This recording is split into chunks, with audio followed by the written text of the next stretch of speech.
Olá, pessoal, olha que maravilha. Nós temos o prazer de entrevistar hoje a Roseli Evangelista e ela vai falar sobre a educação sistêmica. Lembra daquele projeto maravilhoso que nós estamos encabeçando, que seria de levarmos as PICs, as práticas integrativas complementares para a escola?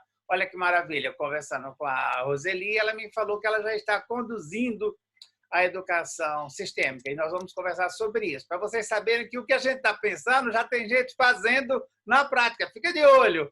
E aí, Roseli, se apresenta, por favor, para a nossa audiência, querida. Robson, antes eu quero te agradecer, tá, pela oportunidade de estar aqui no seu canal, poder falar com as pessoas. Estou muito feliz, tá? E eu sou Roseli Evangelista, eu sou filha de professora, sobrinha de professora, irmã de professora, então, assim, minha vida foi na escola, né? Minha mãe, enfim, nós todos lá em casa. E eu sou professora também, já faz bastante tempo, eu tenho 30 anos de magistério, na verdade, eu comecei bem novinha, porque, né, na verdade, eu não estou tão velha assim, bem novinha, e eu sempre trabalhei, eu trabalhei em escola pública, em escola do município e escola estadual também, né? E eu estou há muito tempo trabalhando também, desde 2015, no IDESB, que ele trabalha com a formação de professores na rede, né? Com formação de professores para atuar com a educação sistêmica dentro das escolas. E esse é o meu trabalho atual, também trabalho no projeto social, no contraturno, no horário contrário à escola, e esse já faz 20 anos, nós estamos lá desde 2000. Então, tudo que eu tenho de contribuição na área da educação sistêmica, na verdade, foi vivenciada e experimentada.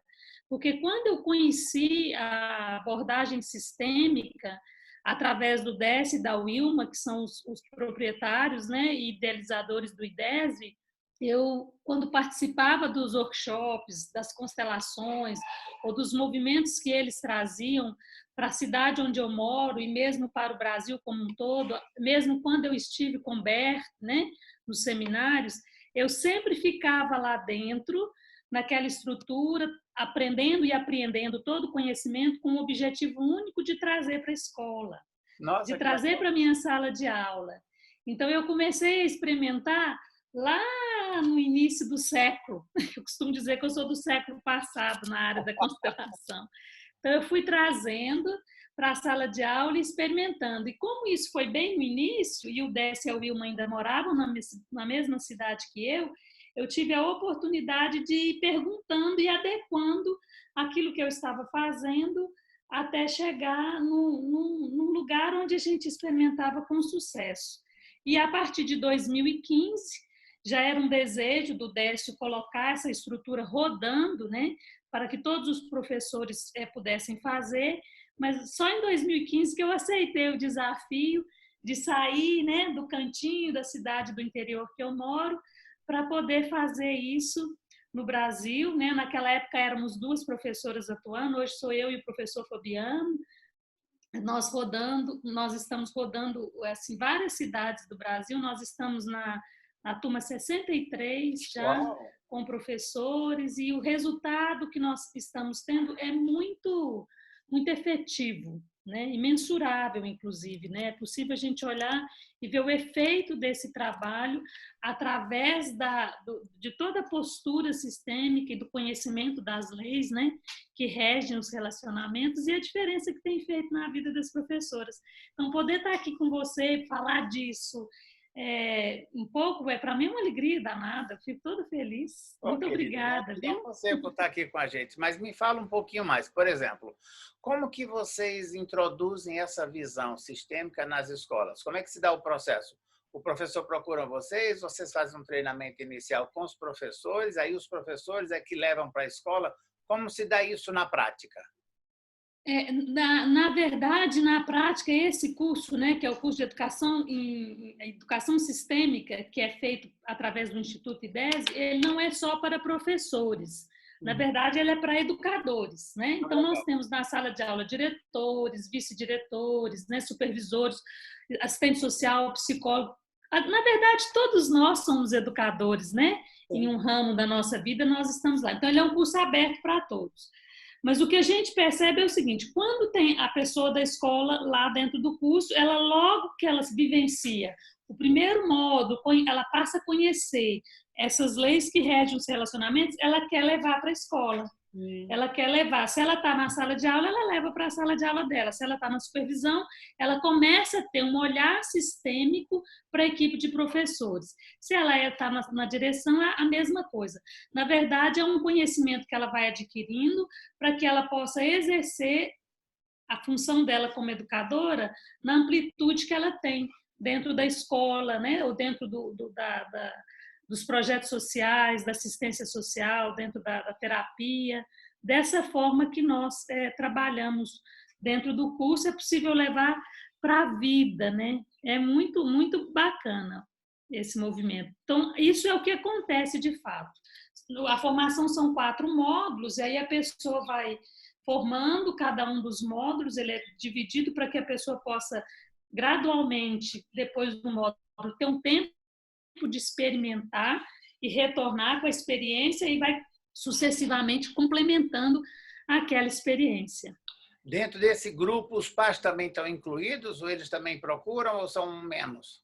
Tem pais também, né, dentro desse grupo, mas tem também um curso específico que nós trabalhamos para pais, que é Educação para Pais de Sucesso. Esse também é muito bacana, porque aí nós pegamos as 3 leis que regem os relacionamentos, focada mesmo dentro da família mesmo, entre os pais, o casal, né? E aí nós trabalhamos também. Esse é um outro formato que o IDESB trabalha, só que nesse caso são 3 módulos. Nós conseguimos fazer toda a demanda em 3 módulos, com intervalos da mesma forma para ir. Mas o que efetivamente acontece? Dentro do curso, nós trabalhamos toda a fundamentação teórica e prática da visão sistêmica que nós temos na vida, né? Como que são essas leis, como que elas atuam dentro da nossa vida. E dentro dessa visão, nós observamos que muitas coisas que acontecem dentro da sala de aula, dentro da escola, dentro da família, ela se dá em função da não observância das 3 leis, que é a lei do pertencimento, da ordem e do equilíbrio. Como nós trabalhamos isso de forma simples e assim, bem concreta mesmo, a partir desse momento que a gente adquire esse conhecimento, aí você olha o mundo com essa lente, né, com essa visão, e aí é possível perceber, no meu caso, por exemplo, quando eu comecei a observar, entrei nesse movimento de apreender esse conhecimento, eu comecei a observar que muitas das coisas que aconteciam com meus alunos estava relacionado com uma dessas leis. Ou ele estava, tinha alguém do sistema familiar dele excluído, né? E por isso mesmo ele estava, eu costumo dizer, com o pescocinho virado para a estrutura familiar. Então, quando eu estava ali à frente dele explicando o conteúdo, ele estava só de corpo, ele não estava presente, porque ele estava ligado a essa pessoa que para ele é uma querida, e por isso ele fica vinculado, pertence, ou porque ele estava fora do lugar, né? Porque dentro da visão simples, assim, para falar rápido, e na verdade o simples é essencial, que dentro do pertencimento, por exemplo, ele diz o seguinte nessa lei, né? Quem pertence, pertence, quem não pertence, não pertence. Porém, quem pertence, simples assim, essa é a definição da Wilma, simples assim, mas o fato de pertencer e não ser incluído, aí traz um movimento, né, da consciência arcaica do grupo que vai tomar alguém a serviço dessa inclusão. Então, o que nós temos nos bancos de escola são muitas crianças a serviço da inclusão no seu próprio sistema familiar. E quando nós, enquanto professores, olhamos para isso e damos um lugar no nosso coração, na nossa sala de aula, para aquele excluído, pronto, é o que nós podemos fazer enquanto professor. E como que nós fazemos isso? Nós vamos lá na casa, nós vamos nada disso, nós fazemos isso apenas como professor, ou como supervisor, ou como, né? Então, nós temos uma série de atividades didáticas que é possível fazer isso de forma bem concreta com as crianças e dizendo a elas que elas são o papai e a mamãe, vamos dizer, porque ela é o papai ela também é o vovô e a vovó, e porque ela é o vovô e a vovó, ela também é o bisavô e a bisavó, os tios. Então, a gente faz atividades dentro da escola, atividades simples, com oficinas, não para o conteúdo, português, matemática, geografia, história, nada disso. Cria-se dentro da estrutura do conteúdo da sala de aula uma oficina específica para falar sobre esse tema, e a partir desse tema nós vamos levando as atividades normais. E o interessante é que quando nós conseguimos acessar a criança e a criança consegue incluir, ou mesmo perceber isso, ou mesmo o fato de eu trazer essa verdade, incluir essa criança, ou esse pai, ou esse tio, ou esse irmão que estava excluído para dentro, o desempenho da criança assim, visivelmente melhora, e o meu conteúdo que eu gastava aí 2 meses para fazer, para trabalhar, eu gasto menos tempo. E com isso, eu ganho também tempo na execução das atividades, às vezes, quando necessário.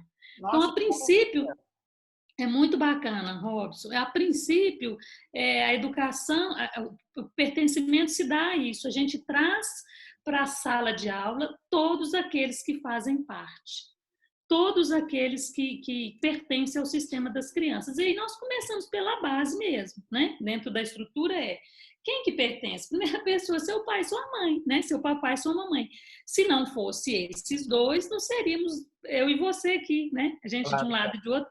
Mas só é possível a vida porque existem um pai e uma mãe, um homem, uma mulher que esteve disponível no seu mais alto nível, posso dizer do masculino e feminino, porque a mulher estava no processo de ovulação e o homem também, né, com essa questão da ereção, pronto, saudável, para que a vida explodisse para nós. E isso é o que é perfeito na nossa vida. Uhum. Não significa que esse homem e essa mulher são perfeitos, muito pelo contrário. São pessoas comuns que têm uma série de demandas pessoais, familiares, de projeção, né, de padrões de vida, etc. e tal. Mas o fato de os dois um dia terem se juntado para que a vida explodisse para mim já foi o bastante, né? Em alguns casos segue cuidando disso de forma muito muito efetiva. Então, a partir desse princípio, eu tenho o meu pai e minha mãe, tem meu avô, minha avó, meu bisavô, etc. Aí eu tenho acesso a toda a minha árvore genealógica, todo a minha transgeracionalidade, onde eu trago todos do jeito que são. Isso tem um efeito muito bacana. E como é que vocês observam assim os benefícios nas crianças, além de uma melhora no desempenho escolar? Existe também mudança de comportamento, porque eu imagino que quando elas entram no lugar delas e entram nessa lei do pertencimento e da questão mesmo do lugar da hierarquia, muda tudo, né? Sim, uma coisa muito muito interessante assim com relação a isso é o brilho nos olhos, é a primeira coisa. Não sei se é possível falar sobre isso de outra forma, mas assim, a criança claro. Fica, eu tenho pai, você gosta do meu pai pertence, ele pode entrar, né? Aqui na sala de aula, né? Porque eu costumo dizer para eles, quando eu vejo você, seu papai, sua mamãe, tudo que te compõe. E aqui na sala de aula todos têm um lugar, todos têm um lugar no meu coração. Isso faz com que a criança se sinta, puxa, então aqui nessa sala a professora não vai falar mal da minha mãe, não vai dizer que a minha mãe é prostituta, não vai dizer que meu pai está bandido, não. Ele é seu papai, do jeito que ele é, sua mamãe, seu vovô. Né? E isso faz com que a criança, a primeira reação, posso te falar tranquilamente, que é brilho nos olhos. A criança fica super feliz. E às vezes a criança também, ela às vezes, né, ela esconde. Isso aqui é uma coisa muito bacana. Ela não pode dizer para a mãe dela que ela gosta do pai, porque o pai não é bem querido. Tá. Não é muito querido naquela relação, ou o contrário. Ela não pode dizer para a mãe que gosta para o pai que gosta da mãe, porque ela também não é querida.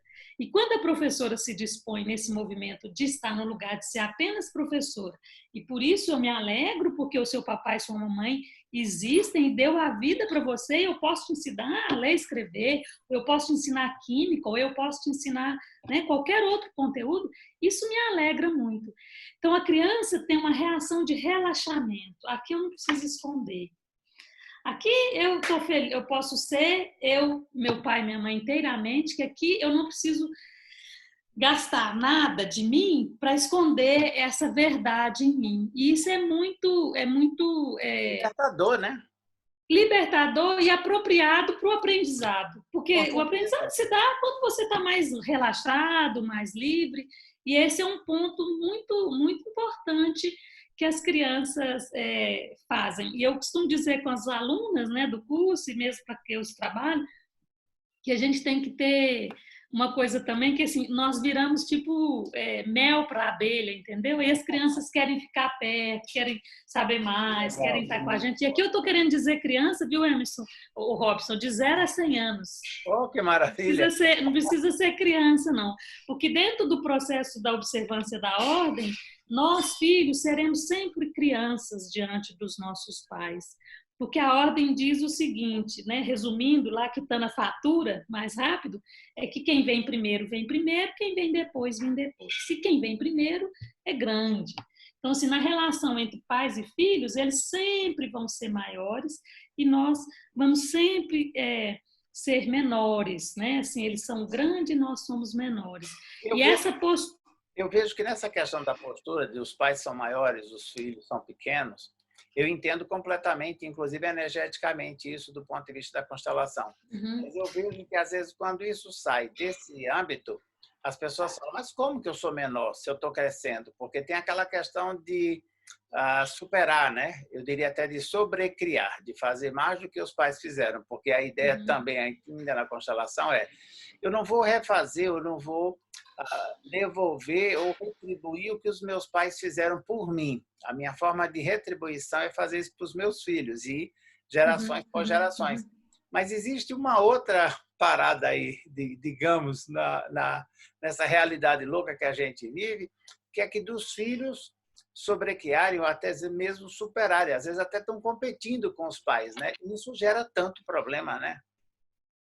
Sim, na verdade, assim, a evolução se dá porque nós superamos os pais, claro, né? A geração subsequente evolui justamente porque ela faz mais. Na verdade, eu vejo isso até como uma obrigação, né? Se você pegar lá desde o início, né? De como os seres humanos viviam, por exemplo, na África, nos primórdios, né? E hoje, né, nós aqui com toda essa tecnologia, se falasse isso lá com os nossos tataravós, e muito atrás, eu não vou conversar com uma pessoa de longe, eles iam falar, não existe. Porque nós, de certa forma, evoluímos e crescemos, nos tornamos mais competentes e isso segue. Mas isso não tem nada a ver com ser maior do que eles nesse ponto de vista de precedência, né? E quando nós olhamos... Eu, às vezes, até vejo, inclusive, que essa geração que nós colocamos, digamos, nossos filhos, eles vão nos superar porque nós demos todas as condições e provemos tudo para que o ambiente deles fosse mais propício. Então, eu vejo realmente como um sistema mais evolutivo. E o que eu vejo, às vezes, em muitos filhos fora do lugar é que eles querem assumir o papel dos pais, né? Por exemplo, na velhice, geralmente é comum os filhos se tornarem pai dos pais. Só que, de repente, essa é uma loucura, se tornar... Não, você é um cuidador e você só está retribuindo por conta de um cuidado que ele fez com você quando criança, né? Na verdade, eu vivi essa experiência, sabe? Porque o papai ficou doente no final da vida dele, ele faleceu em 2016. Aqui não se trata assim, essa é uma pergunta assim muito bacana que você faz, uma colocação, na verdade, nem uma pergunta. E assim, poder falar disso para mim é importante, porque não se trata de cuidar ou não cuidar dos pais. É o como eu faço isso, com que postura eu vou fazer esse cuidado é que faz a diferença. Se eu vou cuidar do meu pai como se eu fosse o pai dele, eu vou demandar, eu vou mandar, papai, você tem que tomar remédio, papai, você tem que ir para hemodiálise, eu quero mandar nele. E isso, para ele, é muito ruim, tanto para o pai quanto para mim, né? Enquanto filha. E aí, saindo do meu lugar de filha, de ser a mãe ou o pai dele, no máximo eu vou ter um peso nas costas, porque ele já tinha 80, minha avó já tinha não sei quanto, eu teria 100 e tantos, né? Então, eu fico mais ranzinza, mais nervosa, chego em casa, o meu marido não vai querer, né? Dormir com uma velhinha de 100 e tantos anos. Então, isso é uma coisa que vai desencadeando uma série de coisas. Mas isso não significa que eu não posso ajudar ele a também tomar os medicamentos e fazer.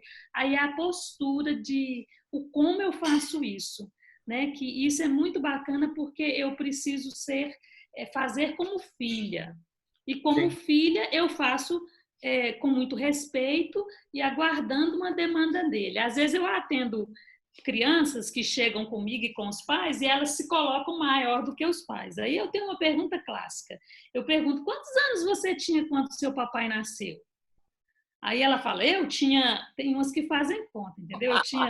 Aí elas falam, não, tinha 20? Como assim? Quando o seu papai nasceu, você tinha 20 anos? Ela, não. Como? Ah, não, eu nem era nascido, né? Eu nem era nascida. Então, eu vou escutar o papai primeiro. Quando você nasceu, ele já tinha 20 anos, já tinha 30 anos. Ele já tinha tomado a sua mamãe. A sua mamãe já tinha tomado seu papai. Ela é uma mulher. Então, né? Então dá essa proporção de... Né? Os pais têm isso, e isso traz para a criança um olhar de respeito e de cuidado e de olhar para isso. Então, esse como, e dentro da estrutura da formação do IDESV, o que nós trabalhamos muito é esse como. E esse como é o quê? É olhar para a situação sem medo, sem tensão, sem julgamento. Né? É aquilo que passa no meu coração quando eu estou diante de uma pessoa. Então, essa postura aqui de gratidão pela vida do meu pai. Pai, ó, né, no meu caso, por exemplo, meu pai falava, eu não vou na hemodiálise, que ele ficou, né? No final ele precisou ir. Então, assim, quando as minhas irmãs ou alguém mais que cuidava dele exigia, ele não ia mesmo, ele ficava arredio. Claro. Mas quando nós tínhamos a postura, falava, papai, a hemodiálise vai ajudar muito, vai dar para o senhor uma sobrevida. Para mim é muito importante que o senhor viva mais um pouco, mas está tudo certo se o senhor não quer ir também. Passava um pouquinho, ele arrumava as coisas. Que legal. Vamos, me leva. Porque, assim, é esse respeito que nós precisamos. A escolha dele, né? Se você impõe... Sim, eles são adultos, né? Eles dão conta. E isso faz com que nós, filhos, façamos isso fora do lugar e, às vezes, demanda muito desgaste, porque quando nós saímos do lugar, a gente só faz isso quando a gente fica maior do que os nossos pais, à custa de uma consciência muito pesada. E assim é muito difícil para nós seguirmos o dia com esse movimento fora do lugar. E eu tenho certeza, sabe, Robson, que todas as pessoas que estão nessa demanda de querer mandar nos pais ou sair do lugar, elas estão porque elas não sabem o peso que isso é. Então, dentro da escola, isso é muito comum. A gente que está na sala de aula querer saber, ensinar a diretora, querer ensinar a supervisora, querer ensinar os pais como que criam as crianças. Então, assim, sair do lugar é assim, para mim é igual um pote de Nutella. Adoro. E fácil de comer todinho. Mas é muito, muito pesado, faz muito, né? Então, assim, traz uma consequência muito difícil. Então, assim, quando eu trabalho com as pessoas, e até agora, olha, ao longo desse tempo todo, todas que percebem a força do lugar, a leveza do seu lugar, eu costumo dizer que é do nosso próprio lugar que sai toda a seiva daquilo que nós precisamos para nos realizar enquanto, né, semente, enquanto fruto, enfim. Elas ficam bem felizes e falam, putz, como que eu pude ficar tanto tempo fora do lugar? Então, isso é muito bacana. E a oportunidade de levar isso para a escola, para a sala de aula, com as crianças em tenra idade, nossa, elas não vão ter que passar por um monte de coisa que nós passamos por estar fora do lugar. Então, isso é uma coisa que dá um efeito muito bom, sim, na sala de aula. Roseli, me faz um favor, querida. Você falou que você trabalha as 3 leis dentro da escola. Dá um exemplo para a gente de cada lei e como você aborda, ou no professor ou no estudante, só para que as pessoas possam ter uma ideia. Porque quando a gente fala de levar as constelações familiares ou essa visão da educação sistêmica para as escolas, o que a maioria dos professores ou dos terapeutas fala, mas como é que eu vou fazer? Sabe assim? Porque às vezes você dando um exemplo mais simples que seja, que Sim. é muito mais importante na minha visão, a gente complica muitas coisas. Se nós fôssemos mais simples, a vida seria mais tranquila, né? Uhum. Então, assim, um exemplo que eu posso te dar, que é muito efetivo do pertencimento, eu sempre comecei isso lá atrás, né? Lá no ano de 2001, 2002, sei lá, que eu trabalhei com as crianças. Primeiro contei uma história, e essa história você pode contar para qualquer idade, independente. Toda criança gosta de história, pode ter 50 anos, 60. De uma criança que cresceu, era uma menina, e de um menino que cresceu, e etc. e tal. Contou a história assim, e que um dia eles encontraram. E porque eles encontraram, essa menina acaba crescendo e tudo, e houve um encontro. E esse pequeno encontro que houve entre esse homem e essa mulher, que essa criança que ficou adulta, essas duas crianças que ficaram adultos, surgiu um bebê. E aí eu conto essa história para eles e falo para eles que esse bebê que surgiu dentro desse movimento é a própria criança. E que esse encontro se deu de uma forma tão intensa e profunda que não tem como separar. Mas antes disso, eu coloco para eles, eu dou para eles um copo assim, meio copo com café, meio copo com leite, né? Meu pai é negro, né? Minha mãe é branca, então por isso eu sou dessa cor assim. Então eu fiz isso há muito tempo por isso. Então quando eu coloco isso aí eu falo para ele, então aqui nós temos o café, aqui nós temos o leite. Então, o que é isso? Café, né, Roseli? O que é isso? Leite. Então, beleza. Então, eu vou pôr um terceiro copo e nesse terceiro copo eu vou misturar esse café com leite. Aí, o que tem nesse terceiro copo? Café com leite. Que legal. Agora eu quero que você separa. Né? Quem aqui de vocês consegue tirar esse café que está dentro do café com leite? Excelente exemplo. Excelente. Aí eles ficam naquela história de querer, né? Tirar o café. Eu tenho uma professora que faz isso, eu acho bacana, que ela põe até dinheiro na mesa e fala, pago 50, pago 100. E quando os meninos são maiores, eles ficam doidos para separar. E quando se percebe que não é possível, aí sim, nós entramos na história dizendo, olha, nós somos essa misturinha. Esse café ou esse leite é o papai, esse leite ou essa é a mamãe, né? E aí, quando os dois se juntam num terceiro, que sou eu, não tem como mais separar. Nós somos a mistura. E quando o papai traz o café, do café ele traz o açúcar, traz a água, traz um tanto de outras coisas, que é o que compõe todo o café. E a mamãe traz tudo que compõe, dentro, né? No caso meu, foi esse, mas não tem nada a ver um com o outro, pode trocar. E aí eu sou a misturinha perfeita do meu papai e da minha mamãe. Por isso eu existo. Então, tudo que compõe o café e tudo que compõe o leite, me é café com leite. Então, eu não sou nem leite e nem sou café, eu sou café com leite. Então, a partir desse exercício do café com leite, nós começamos a trabalhar tudo aquilo que nos compõe. E aí eu comecei falando da história, e aí que eu conto a história realmente de que nós somos essa mistura desse papai e dessa mamãe que esteve um dia junto para que nós possamos seguir. Esse é um exemplo assim de começo, né? De começar. Depois nós vamos trazendo todos eles, aí acontece, né?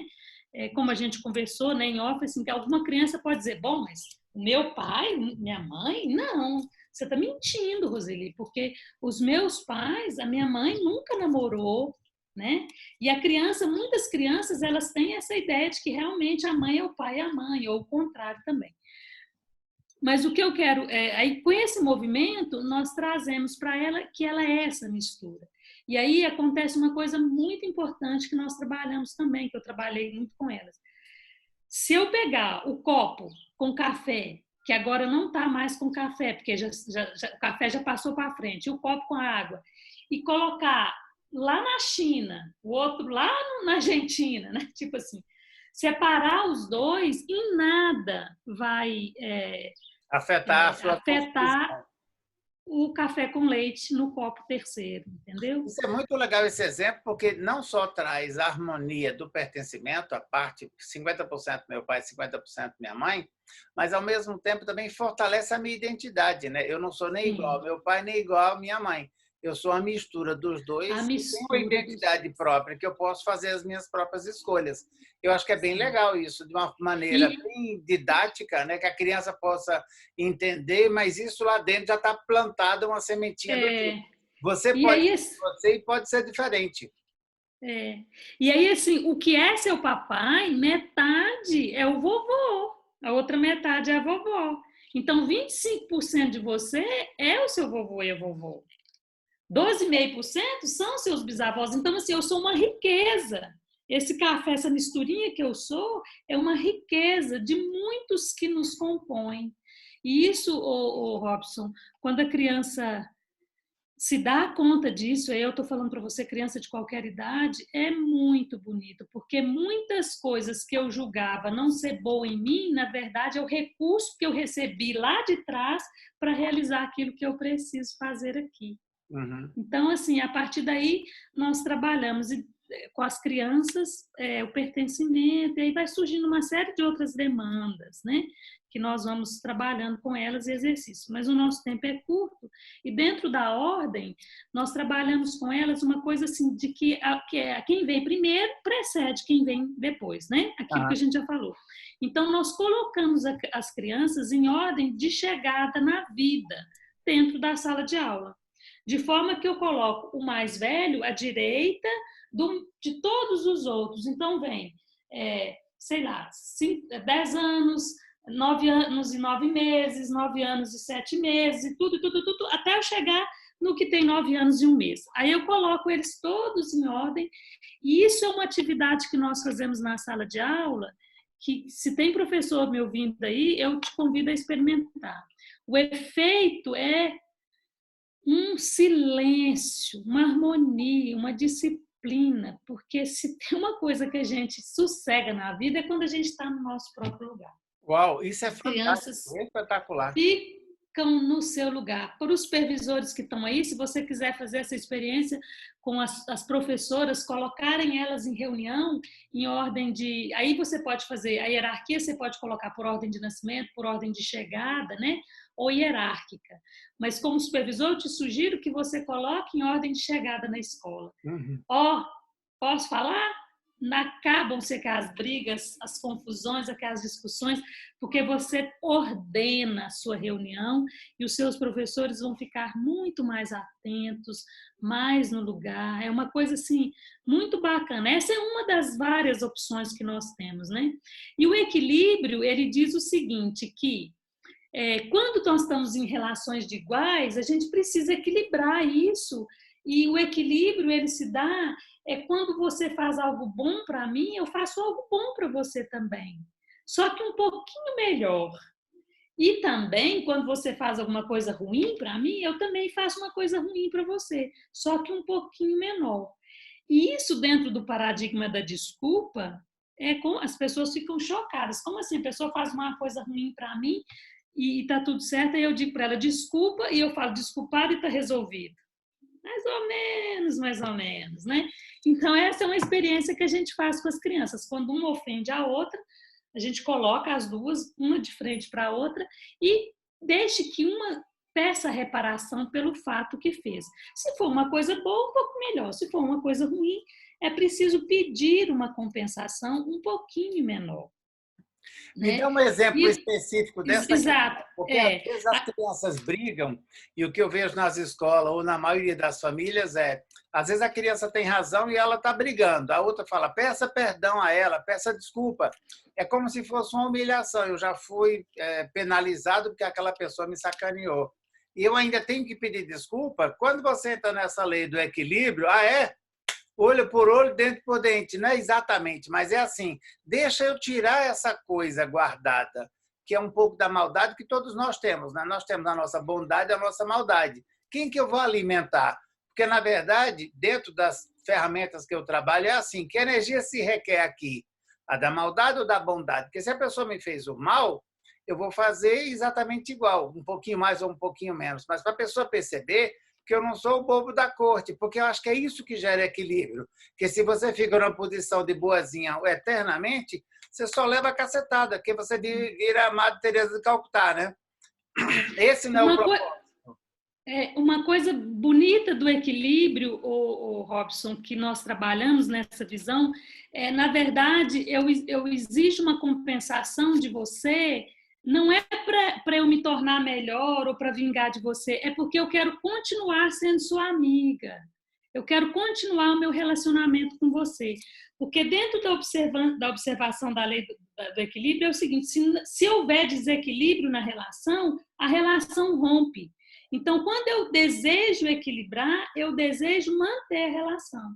Então, com as crianças, eu faço muito isso. Um exemplo, por exemplo, eu tenho uma criança lá que estava brincando com uma outra e brincando com a outra, não, brincando sozinho, jogando o chinelinho para cima, jogando para cima, aí o chinelinho dele sai e bate aqui no rosto do outro e põe aquele vergão aqui. E aí o outro chora muito e ele fala, nossa, minha cachorra latindo, viu? Tô em casa. Deixa eu pôr ela pra lá. Leva ela. Só um minutinho, porque senão não dá, né? Aí... Quer participar, tá tudo certo. Tô em casa, né? E tá vendo? A prova real. O latido dela, na boa. Tá ótimo. Aí o que acontece é que aí, quando isso ele machucou, ele ficou ofendido, não foi porque ele quis, aí coloca os dois um diante do outro. Olha para o seu coleguinha, você machucou ele, mas eu não queria, mas machucou. Esse é o fato. Você quer ser amigo dele? Quero, não quero perder a amizade. E você que machucou, tá doendo muito, mas você quer. Então, vamos fazer a compensação. Aí, olha para ele, olha para o seu colega. O que você quer que ele faça para compensar a dor que você está sentindo? E aí, o adulto que está junto com a criança faz a mediação desse conflito, claro, né? E aí a criança vai e pede, eu quero um caminhão. Sabe aquele caminhão de criança que fica... Aí eu falei, bom, mas ele não cortou a sua cabeça. Se você exigir dele uma compensação alta, sim, você vai perder ele. Não, tem que ser uma coisa que ele possa. Quem vai te dar esse caminhão é seu papai, sua mamãe, seu vovô. Isso não é isso, não. Você só deu uma manchinha, né? Tipo isso. E aí você leva e ele fala, bom, então eu quero um bombom. Aí eu digo, bom, mas ele não trabalha. Como que ele vai te dar um bombom? Esse dinheiro que ele vai te dar o bombom é do pai dele. Tem que ser alguma coisa que ele possa realmente fazer para compensar. Não um terceiro, que nós temos isso, né? A gente faz as contas para o outro pagar, né? Então a gente já começa a mostrar isso para ele. A gente faz isso, né? Promete o outro ficar. Isso. E aí, quando eles estavam nessa demanda, aí ele diz, não, Roseli, eu trabalho, eu tiro o lixo de casa todos os dias e no final de semana minha mãe me dá o dinheiro. Então, eu tenho dinheiro para comprar o bombom para ele. Então, ótimo. Então, no outro dia, ele traz o bombom e apazigua. Eu lembro de quando eu fiz essa primeira vez que eu fiz isso com uma criança que tinha sido injustiçada pela outra e foi levada para a diretoria. Aí ela chegou para mim e falou, a minha colega não quer brincar comigo. Eu falei, aí ela falou, mas ela mentiu para a diretora. Ela falou para a diretora uma mentira, eu não vou brincar com ela mesmo. Aí eu falei, bom, isso significa que você fez uma coisa ruim para ela e agora você tem que pagar. Aí eu lembro direitinho, Robson, a criança falou, mas eu não tenho dinheiro. Aí eu disse para ela, foi quando que a gente tem outras formas de pagar, que não é só com dinheiro. Aí a coleguinha falou, eu falei, o que você quer? Ela falou, eu não quero brincar com ela 5 recreios. Aí a outra me olhou, mas eu já pedi desculpa. Eu falei, esse é o preço. Você vai ficar 5 recreios sem brincar com ela. Porque isso, na verdade, dá àquele que causou o dano dignidade também, né? Porque senão fica muito fácil essa desculpa. Tira minha culpa e ponto final. As coisas não se resolvem assim. E quando nós compreendemos isso no dia a dia da escola, onde nós temos as relações de iguais, isso faz toda a diferença para que a criança compreenda que é preciso, para manter aquele relacionamento com aquela criança, para você manter o relacionamento com esse professor que você trabalha com ele, só é possível se tiver equilíbrio. E se você quiser manter o relacionamento, no bom e no ruim, você precisa exigir uma compensação. Se é algo bom, você compensa com algo bom um pouquinho melhor. Se é algo ruim, você compensa com uma coisa ruim um pouquinho menor. Né? Um pouquinho menor.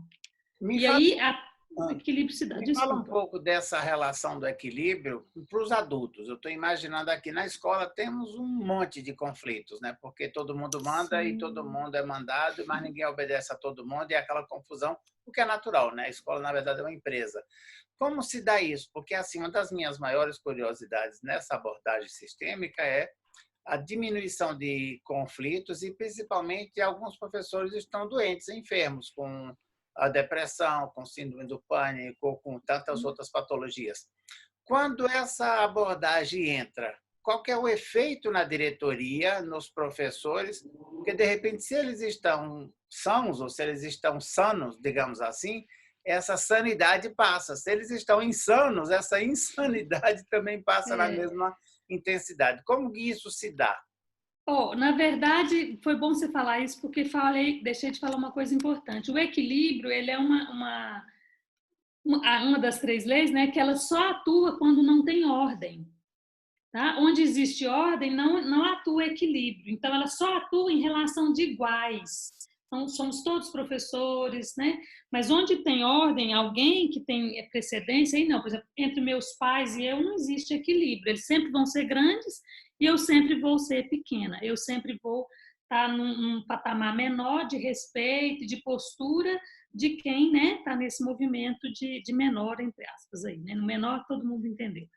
E as doenças, essas coisas que tem na escola, isso eu posso falar que eu sou de escola, entendeu?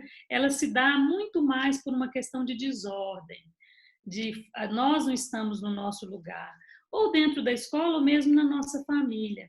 Então, aí nós ficamos dentro de uma situação onde nós saímos do nosso lugar, e ao sair do meu lugar de professora, por exemplo, eu quero ajudar, eu quero ensinar a mãe do meu aluno a ser mãe. Aí eu saio aqui da sala de aula e vou ajudar ela. Estou dando uma imagem, né? Quando eu faço isso, quem vai dar aula para os meus alunos? Imediatamente eu falo para a mãe, você não presta.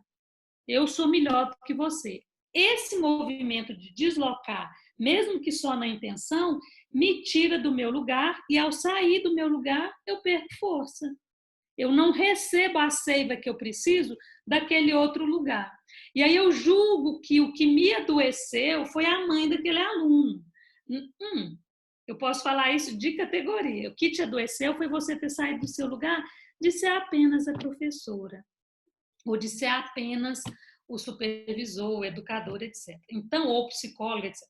Então, assim, o que nos adoece nos sistemas e nas instituições, eu posso te falar que o que mais atua é a desordem ou mesmo o pertencimento e tudo. Então, quando nós nos colocamos apenas como diretor, apenas como supervisor, isso não significa ser laissez-faire com as outras coisas.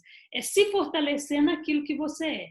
E a partir daquele momento que você se fortalece, você tem todos os seus sentidos, tudo em você aberto para que você possa ajudar todos, porque você está atento naquela sua função, naquela sua tarefa de ser apenas a professora. Então, quando eu sou assim, eu olho, a sua mamãe é a mamãe certa para você, do jeito que ela é. E você não vai falar mal da sua mamãe para mim, não. Ela tem um lugar no meu coração. Ah, mas a minha mãe é uma bandida, está até presa. No meu coração ela está livre. E nós vamos entrar. A criança, a princípio, parece reagir, mas no fundo ela olha e fala, gente, ela gosta mesmo da minha mãe. Né? Ela entende, aí ela, assim, ela fica nesse movimento. E é verdade, é uma coisa que também tem que ser uma verdade no coração, tem que ser uma coerência, né? Você não pode só falar e sentir a antipatia, né? Aí não adianta. Tem que ser uma postura de seguir com essa família nesse sentido. Então, o que nos adoece muito é isso. E dentro da formação, isso eu posso dizer para vocês, nós vamos aprender qual é o nosso lugar, quem pertence, como que nós vamos fazer para que nós possamos sair do trabalho leve. Aí tem uma dica, que toda vez que a gente sai do lugar, a gente cansa.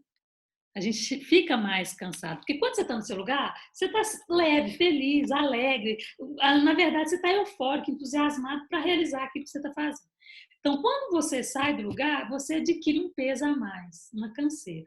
Aí eu costumo dizer para os professores, se no final do dia você chegou em casa cansada, é porque você saiu do lugar. Você precisa observar aonde foi que você saiu do lugar. Foi a hora que você criticou a diretora? Foi a hora que você criticou o supervisor? Foi a hora que você falou que a mãe desse menino não deu educação para ele? Sua mãe não presta, não te dá educação.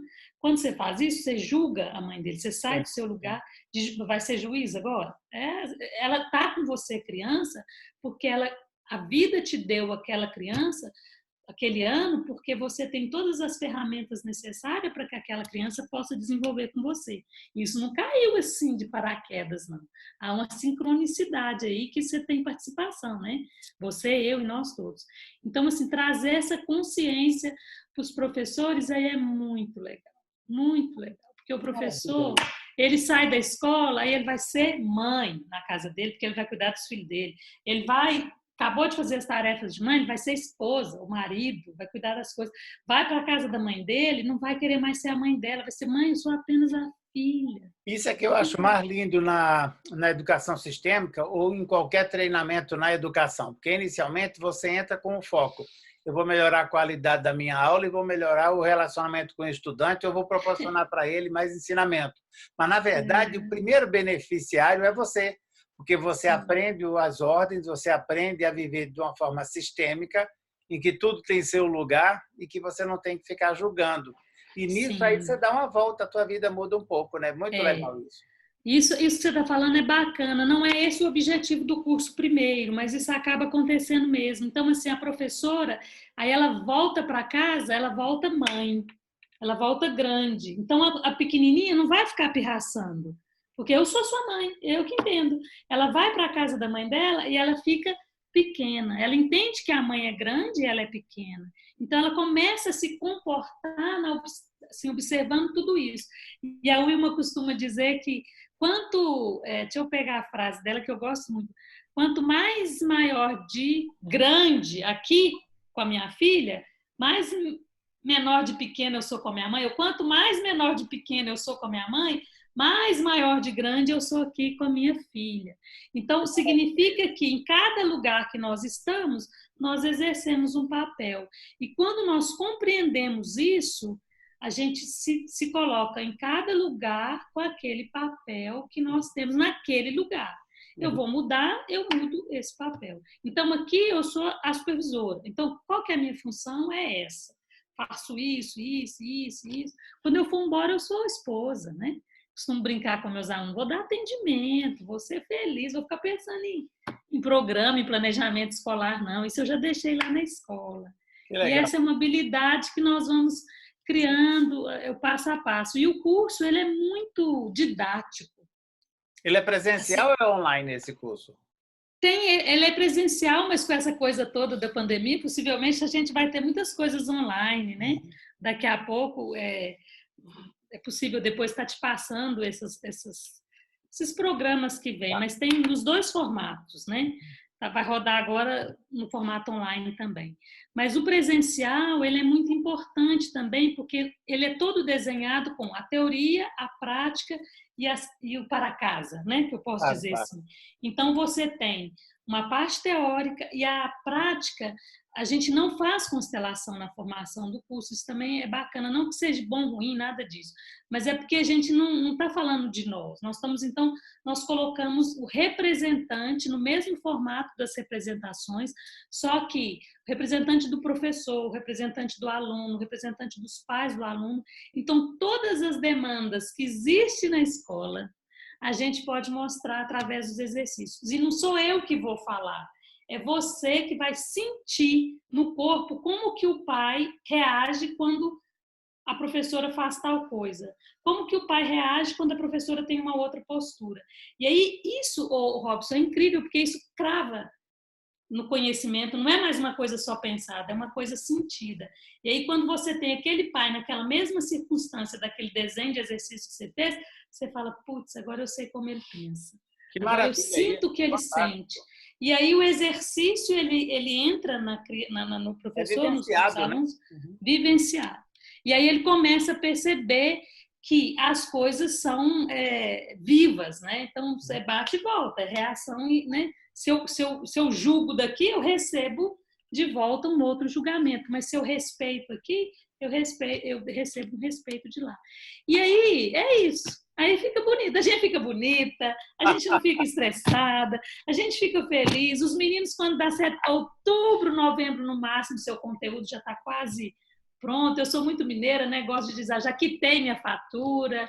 Eu crio uma relação de contentamento com o espaço da escola, porque eu costumo dizer, Robson, eu não posso perder a oportunidade de dizer que, assim, a escola nossa, a escola é tudo de bom.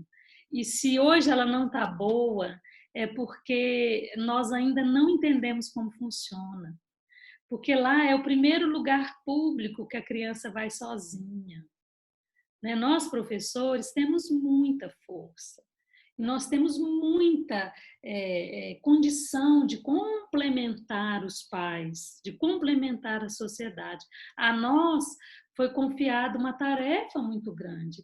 E se nós pararmos aí, cada um onde estiver, e prestar atenção, o quanto nós fomos impactados pelos professores, e somos. Eu gosto de dizer que eles quase que são como irmão mais velhos nosso. Eles nos ajudaram muito.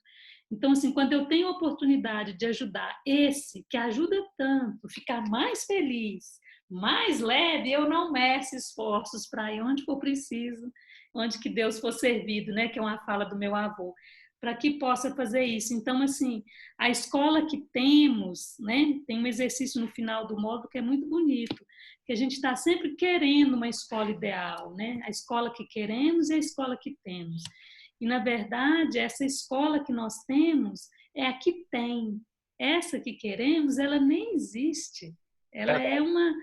Né? É nessa que está aí, é com esses professores que estão aí e que são, assim, potência. E se eles não estão fazendo do jeito que torna a vida deles leve, a vida mais leve, não é porque eles não querem. Com certeza. De verdade, é porque eles não sabem ainda, Robson. Também acho. Porque se nos for permitido, nós vamos chegar a todos. E ninguém quer sofrer. Eu costumo dizer, a criança errou porque quis. Quem erra porque quer, erra porque não sabe fazer, né? Então, é mais ou menos isso. Querida, eu queria que você falasse um pouquinho desse projeto social, porque, de repente, tem muita gente que está pensando nessa abordagem como um projeto social, que é uma coisa também muito legal, muito bonita, essa questão do voluntariado e das pessoas entrarem nessa porque tem uma vocação ou tem um desejo ou quer deixar um legado. Fala um pouquinho rapidamente sobre esse projeto. Esse projeto social, na verdade, ele não é voluntário, né? Ele é um projeto de uma empresa, né, que eu tenho na minha cidade, uma empresa de agronegócio, que ela realiza, na verdade, a gratidão por tanto que ela recebe, dando essa devolutiva para a comunidade. Né? Eu costumo dizer que o projeto Renascer, que ele chama, ele é a realização dessa empresa pela gratidão por tanto que recebe. Isso, para mim, é uma definição clara. E como que ele funciona? É no horário contrário à escola, as crianças vão para a escola e depois vão para lá, ou vão para lá e depois vão para a escola. Ele, dentro dessa postura da ordem, ele vem em terceiro lugar. Primeiro vem as famílias, então tudo que compõe a criança do jeito que é. Depois a escola, nós não substituímos escola. Nenhum projeto social deveria querer esse lugar, porque dá canseira. Tenho certeza que dá muita canseira. E aí nós viemos com uma mão que estende a família e uma mão que estende a escola para poder complementar. Dentro dessa estrutura que eu trabalho, nós temos como carro-chefe a educação sistêmica. Então, tudo que nós fazemos é nesse movimento. Nós temos momentos de oficinas, né? Temos momentos de música, temos momentos de esporte, mas nós temos um momento que nós complementamos a escola, que é todos os dias, 1h15, 1h20, a criança se dedica à escola, com o objetivo claro dela se tornar autônoma. São 20 crianças na mesma sala, 25, e a gente cria um ambiente adequado para que ela possa fazer as tarefas escolares, as dificuldades que venham a surgir. O professor fica como uma pessoa que ajuda a criança a entender aquilo que ela tem dúvidas, caso ela venha a ter dúvidas, de ajudar nos trabalhos, nas pesquisas e etc. Então, funciona assim, nós complementamos elas. E nós temos os pais, né, todo o contato com os pais, a metodologia toda repassada para as famílias, Então, assim, a gente tem reunião uma vez por mês para os pais. A frequência é alta, não tem faltas, porque uma das coisas que as crianças não têm custo, mas uma das coisas que exige, a empresa exige, é a presença, a frequência, a assiduidade, tanto das crianças no projeto, como dos pais nas reuniões e nas demandas. Nós temos 3 tipos de reunião, que é a reunião individual, a reunião coletiva e a reunião que a gente faz em loco, na casa das crianças. É muito bacana. Uma vez por ano a gente visita cada família. E a reunião coletiva, ela é para tratar de um tema. Por exemplo, hoje eu vou falar sobre o pertencimento. Aí inclui todos eles e nós trabalhamos um tema que nós vamos trabalhar com as crianças no mês de junho, por exemplo. Então, na reunião de maio, eu trago a demanda antes. E a reunião individual, ela é uma reunião que eu tenho quando eu observo essa criança está com alguma questão, por exemplo, de inclusão, ela não está desenvolvendo na escola, eu percebo que isso está acontecendo, tem algum irmãozinho que não nasceu, como que é essa história, trazer todos os que estão lá, aí isso é uma reunião individual, que eu, que sou a diretora, junto com a supervisão, e a professora da criança, nos reunimos com a família para tratar daquela demanda. E nós temos realizado coisas lindas, lindas. E quando eu estou no curso, eu conto muitos dos exemplos e de como essa reunião, ela depois disso, ela dá um efeito no desenvolvimento da criança na escola. Quando nos é permitido também, nós vamos até a escola, né? A gente pergunta ao supervisor como você quer que trabalhe essa demanda, nós estamos aqui para ajudar, etc. É um projeto muito bonito, ele tem 20 anos já, fez esse ano, que nós rodamos e atendemos 150 famílias. Que maravilha! Parte delas é da empresa e parte é da comunidade, né? Tem tudo lá, uma lindeza, os meninos lá. Uma família linda, a gente costuma dizer que é uma outra família. Eu imagino que essas crianças que hoje já são adultos, já que têm 20 anos, são outras pessoas, né? Muito mais assim, inteiradas da sua própria realidade, do seu papel na sociedade. Imagino que deva ter bem menos conflito. Excelente esse exemplo. Quem sabe mais empresários do setor agropecuário ou de qualquer outro setor poderia bancar mais projetos dessa natureza, né? Porque isso aí também que eu acho que é muito legal. Às vezes, quando a gente vai conversar sobre educação, existe uma terceirização. Ah, não, se é uma empresa privada ou é um colégio particular, ok, ele faz o que ele quer. Mas se é a pública, ora é a municipal, ora é a estadual, tem que seguir um padrão. E, de repente, tem tantos empresários que estão querendo, talvez, dar a sua contribuição para o universo, e a educação seria tão fantástica, né? Porque quando eu vou ver, assim, às vezes, o custo-benefício, o investimento, é muito pequeno para a quantidade de benefícios, porque você não beneficia só aquela criança, é ela, a família, a escola, é a empresa, é o professor, e cria uma liga, né, nas pessoas de pertencimento, de comunhão, de que está todo mundo ali, que tudo é possível. Isso eu acho muito legal mesmo. Que bom, isso é verdade. A gente hoje tem assim, resultados que dessas crianças que já são casadas, eu posso dizer que o Renato já tem neto, né? Nós temos filhos de alunos que passaram por lá e que estão lá com a gente. Então, assim, eu lembro quando o projeto foi apresentado para essa empresa, o diretor, dono da empresa, dizia: se uma criança melhorar, ou se a gente puder contribuir com o sucesso, né, de encaminhar uma criança, já é o bastante, já terá valido a pena, né? E o que a gente vê é que, sim, os resultados são muito bons. Nós encontramos com as famílias, né, que hoje são famílias que estão lá com a gente. E, claro, né, cada ano a gente amadurece mais e fica... É um lugar bem feliz. Te convido uma hora para você vir aqui conhecer. Com certeza, vou sim, vai ser uma delícia. Inclusive, eu queria te agradecer a você por seu tempo. Foi uma delícia te entrevistar, saber desse trabalho maravilhoso. E é muito legal porque, de repente, a gente está plantando uma sementinha. De repente, mais pessoas se interessarão por esse assunto e vamos expandir. Ô, querida, muitíssimo obrigado. Gratidão mesmo. Obrigada também. Eu quero te dizer uma coisa importante. Naquela manhã que eu acordei com sua mensagem, eu falei: meu Deus, que coisa linda esse Robson sereno. Adorei. Que legal. Viu? Então, assim, poder realizar essa entrevista com você foi muito bom. Muito obrigada, tá? E todos que estão aí, se eu puder de alguma forma ajudar, falar mais um pouco em outro momento, eu estou disponível. Tá bom? Querida, muito obrigado mesmo. Gratidão, um beijo no seu coração e mais sucesso Tudo ainda. bom. Tá ótimo. Obrigada. Tchau. Você, tchau. Tchau.